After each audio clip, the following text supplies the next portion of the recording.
नमस्कार मेरे सभी भाइयों को। बॉश डोज़र को रिपेयर करने की मशीन या उसकी ट्रेनिंग के लिए स्क्रीन पे दिए गए नंबर पे कॉल करें। हेलो एवरीवन एंड वेलकम आज के हमारे इस वीडियो में। तो आज इस वीडियो में हम बात करेंगे पिस्टन के स्पीड के बारे में। जैसे हमारा डीजल इंजन होता है या फिर हमारे पास हमारा जो पेट्रोल का इंजन है, तो उसमें क्या है, पिस्टन्स होते हैं। मेरी अगर आपने वीडियोस देखी होंगी या अगर आप ऑटोमोबाइल के जानकार हैं तो आपको पता होगा कि इंजन में पिस्टन्स होते हैं जो ऊपर नीचे ट्रैवल करते हैं और व्हीकल को पावर भी देते हैं आगे चलने के लिए, चलाने में एक सहायक की तरह काम करते हैं। तो जब वो ऊपर नीचे होते हैं तो उनकी कोई एक रफ़्तार भी होती होगी ऊपर नीचे होने की। तो वो जो रफ़्तार है, जो स्पीड है पिस्टन के चलने की, वो स्पीड हम देखेंगे कि कितनी होती है और कैसे उसको जो है कैलकुलेट किया जाता है। ठीक, तो अभी मैं चाहूँगा कि आप जो है स्क्रीन पे ध्यान दें।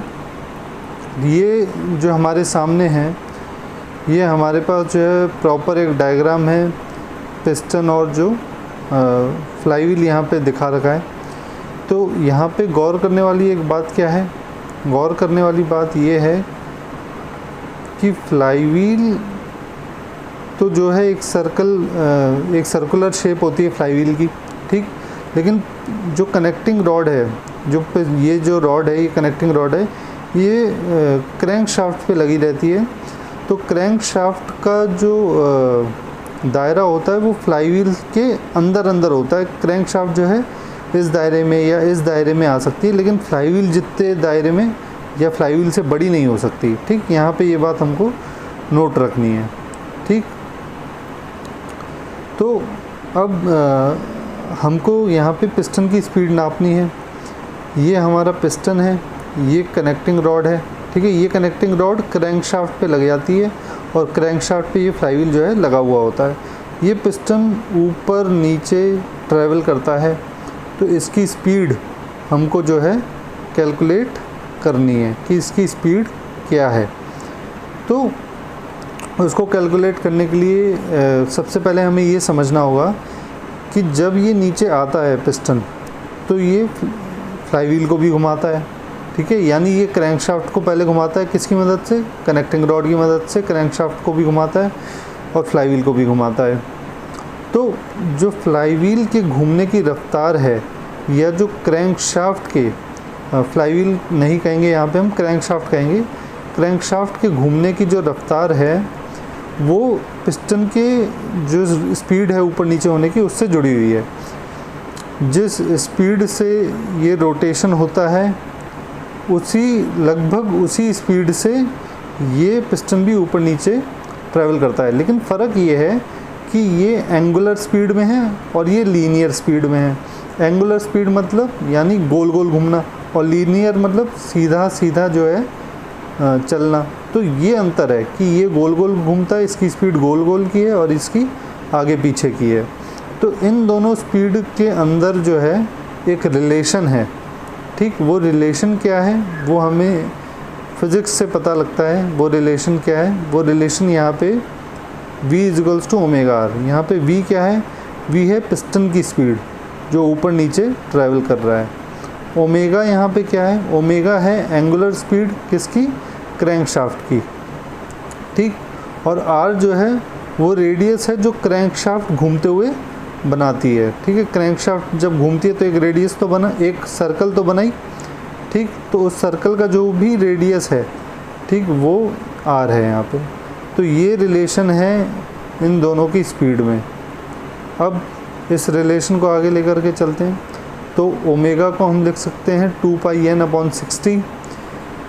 n यहाँ पे rpm है, जो हमारा घूम रहा है क्रैंक शाफ्ट, या जो फ्लाईव्हील भी घूम रहा है या क्रैंक शाफ्ट भी घूम रहा है। तो रोटेशन, नंबर ऑफ rpm, कितने रोटेशन एक मिनट में उसने घूमे, तो ये n यहाँ पे उसको डिनोट करता है। और ओमेगा जो एंगुलर स्पीड है उस क्रैंक शाफ्ट की, वो है 2πn/60, ठीक है। इसकी ज़्यादा गहराई में देखिए, जो जानता है वो जानता होगा, जो हमारे 12th के या जो इंजीनियरिंग के स्टूडेंट्स हैं उनको पता है कि ओमेगा जो है वो 2πn/60 होता है। और यहाँ पे आर रेडियस है जो कि हमने पीछे देख ही लिया है। अब यहाँ पे इस को हम इस तरीके से भी लिख सकते हैं 2 into RPM into pi r upon 60। ठीक, अब पाई आर क्या है तो यहाँ पे देखते हैं। पाई होता है 180 डिग्री। ठीक, 180 डिग्री, जैसे सर्कल घूमता है ना पूरा 360, तो पाई होता है 180 यानी आधा सर्कल। अब जब पिस्टन ये ऊपर से नीचे आता है, ये पूरी लेंथ चलता है, इसे हम कहते हैं स्ट्रोक। ठीक है, स्ट्रोक कहते हैं, इसे हम L से डिनोट कर देते हैं स्ट्रोक। ठीक है, ये स्ट्रोक की लेंथ है। तो पिस्टन जब ऊपर से नीचे आया, एक स्ट्रोक ट्रैवल करता है, तो जो क्रैंकशाफ्ट है वो हमारी 180 डिग्री यानी पाई जितना घूम जाती है। ठीक, तो ये हमारा जो पाई आपका जो क्रैंकशाफ्ट के घूमने का, ठीक, और जो स्ट्रोक लेंथ है उसके बीच का जो रिलेशन है वो है हमारा L = पाई इंटू आर। ठीक है, तो ये जो लेंथ है, ये जो सर्कल घूमा है आधा क्रैंकशाफ्ट ने, ये इसकी जो अगर हम नापेंगे कि ये कितना है, तो एक पूरा जो सर्कल होता है वो होता है 2 पाई आर।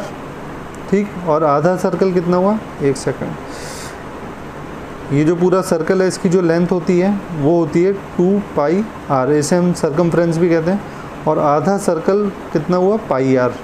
ठीक, तो जो पाई आर घूमा है, ठीक है, यहाँ पे रेडियस क्रैंकशाफ्ट जो सर्कल बना रहा है यहाँ पे वो है, तो पाई आर जो घूमा है वो एक स्ट्रोक के बराबर हुआ, क्योंकि जब ये पिस्टन नीचे आता है, स्ट्रोक ट्रैवल करता है, सिंगल स्ट्रोक, तो पाई आर डिस्टेंस ट्रैवल कर लेता है। तो L = कितना हुआ, पाई आर।